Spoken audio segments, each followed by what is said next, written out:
my show, where we are going to see the tabulations for the votes as they come in here to Fulton County, Georgia's most populous county. Of course, Hallie, you know it very well. We've talked about it plenty of times. It was kind of ground zero for all of those many claims during 2020. I think what's interesting, Hallie, about this location, this building didn't exist back in 2020. This is something that was built new since the election last time. It's kind of a way to get all of the operations here under one roof, a way to streamline this process here in Fulton County. It's also a place that allows members of the public to come in and observe this process. We've already seen some people who are coming in to watch this tabulation from both parties, Republicans and Democrats, kind of hear what's happening here. Now, just for a big picture of what's kind of happening around the state, you know about those record early voting numbers. More than 4 million people cast a ballot. That led to very short lines today. In fact, I've got to say that between me and my amazing producer, Charlie Guile, we went around to about 15 or so different polling locations throughout a couple of counties.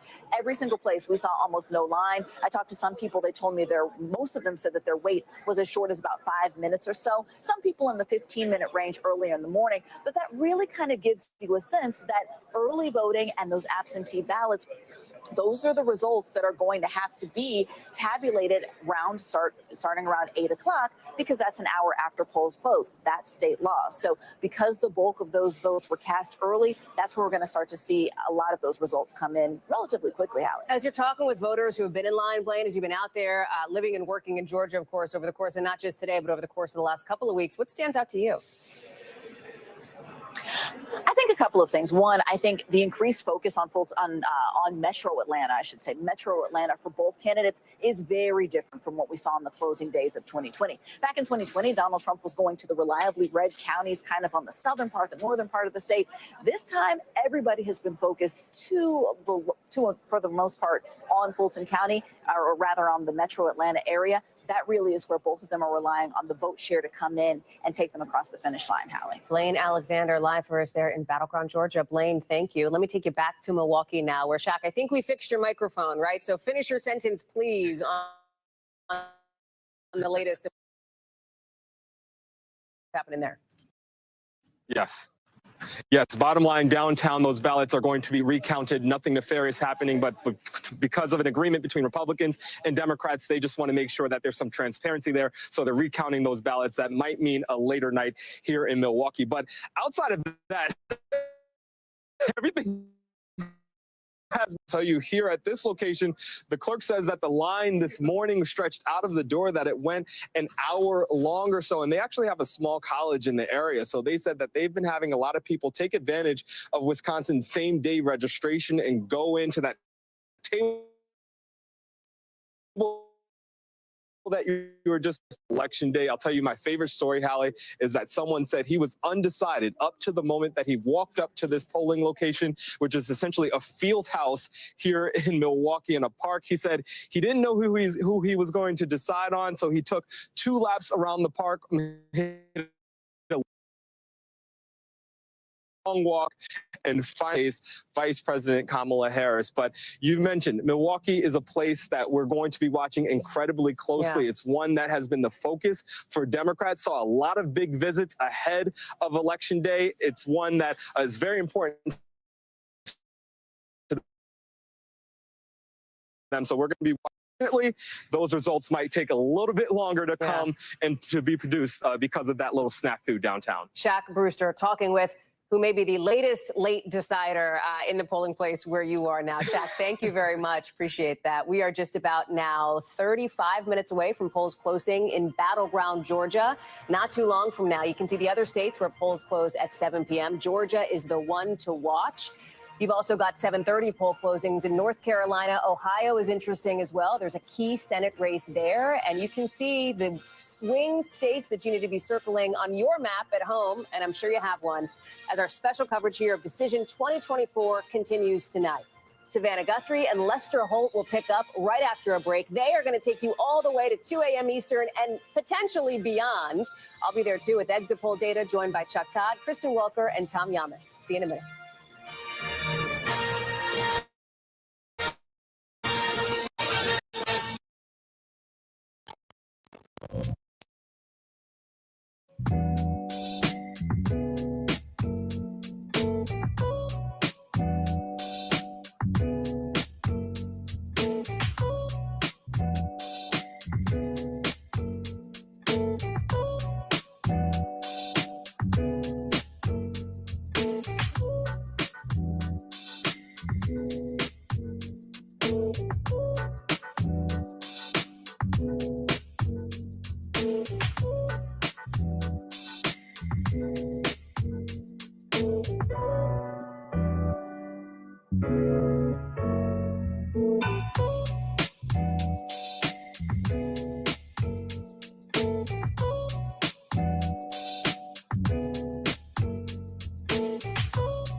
Top story live from Paris, live in Tel Aviv. We are here in Butler, Pennsylvania. Every weeknight, it's your news playlist. Top story with Tanya Amos. Streaming weeknights.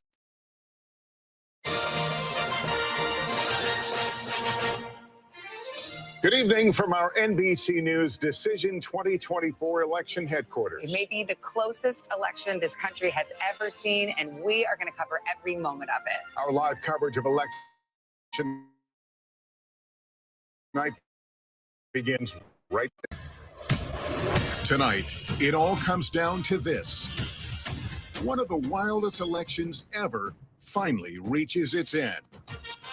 Will Vice President Kamala Harris make history as the first female president? It is time to turn the page on the drama and the conflict. Or will it be a historic comeback for former President Trump? This will be America's new golden age.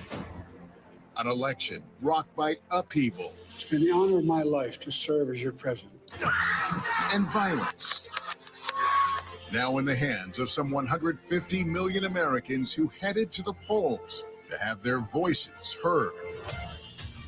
Our correspondents live at campaign headquarters and with real-time updates from across the battleground states.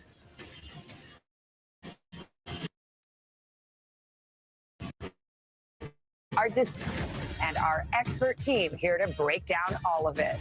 We have brand new exit polls just in, with the first poll closings of the night just a half hour away. Who will control Congress? Who will be the next president of the United States? It's all decided beginning tonight.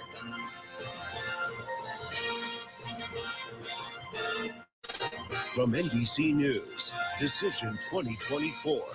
Live from Democracy Plaza at Rockefeller Center. Here now, Lester Holt and Savannah Guthrie.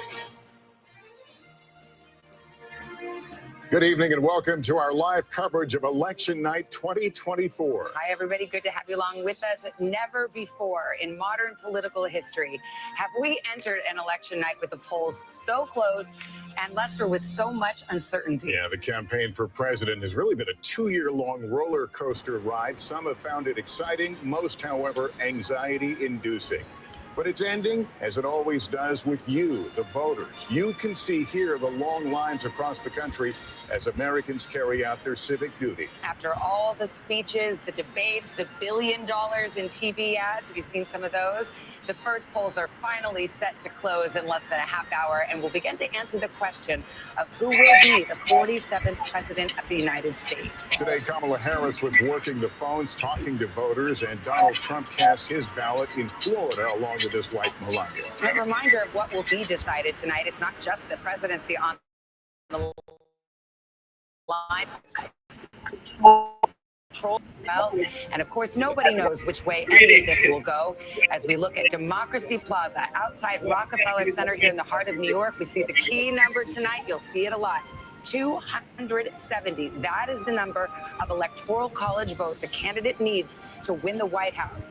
And as it has been for the candidates this campaign, much of our focus tonight will be right here in the 7 battleground states that are most likely to decide this election. Our correspondents are spread out across all of them and at campaign headquarters, but we're going to begin right here in the studio as we stand by for the vote count. We're hearing directly from voters in a new round of exit polls, and Tom Yamas has the latest on that. Tom, good evening.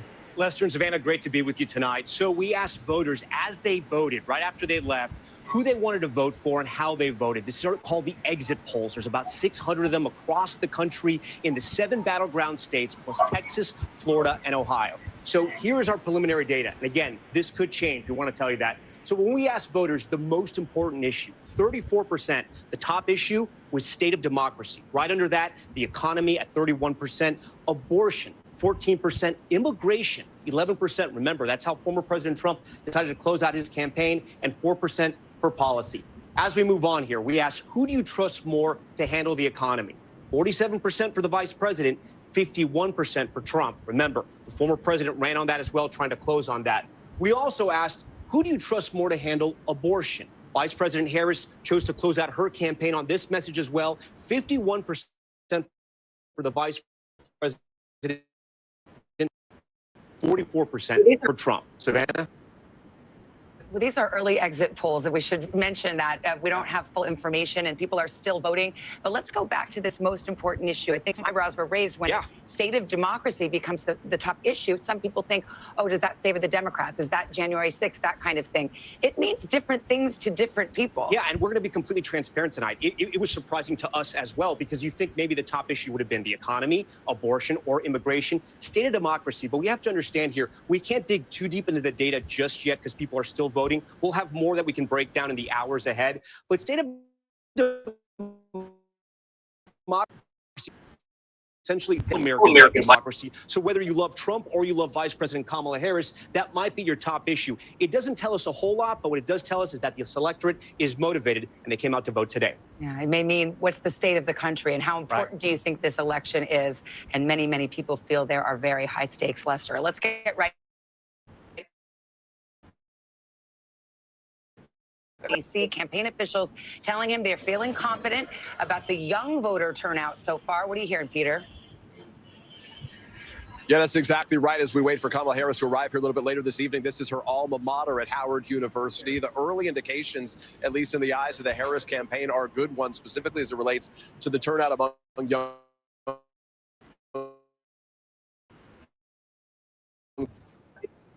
is a good indication of heavy turnout in their favor, particularly at schools like Lafayette and Lehigh. The campus of Lehigh University, they note at times today the line was up to 7.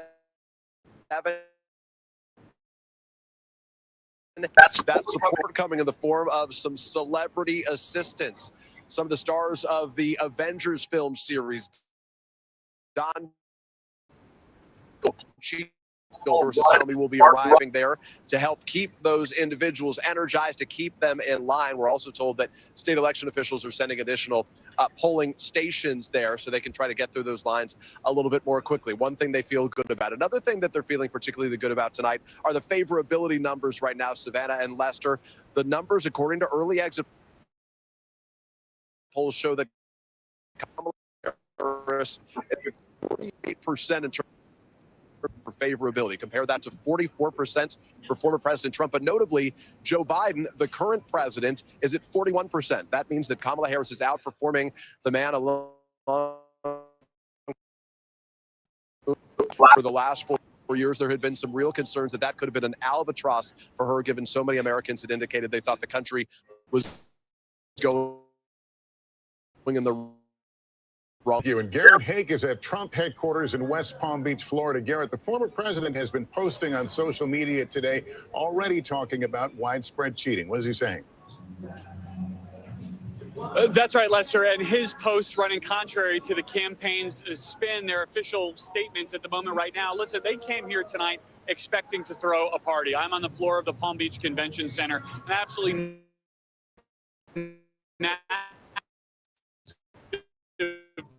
victory party, something that didn't really happen in 2016, a race that's victory surprised even Donald Trump, and of course didn't happen in 2020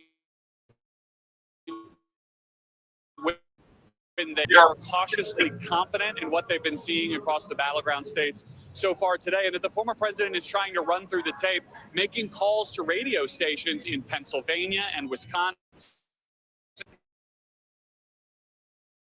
urging his supporters on an economic message, something that they've always felt is better for them on sort of the broad spectrum of issues in this race. All of that said, the former president's social media posts seem to undermine the confidence he is projecting. Just a short time ago, massive cheating, in his words, in Detroit and Philadelphia, obviously places where Democratic turnout is expected to be very high, and ironically,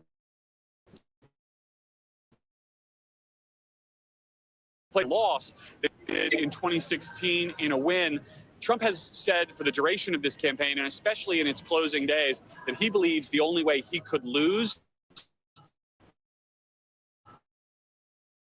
is if there is some kind of across these states. Watching to see what else he has to say about it tonight.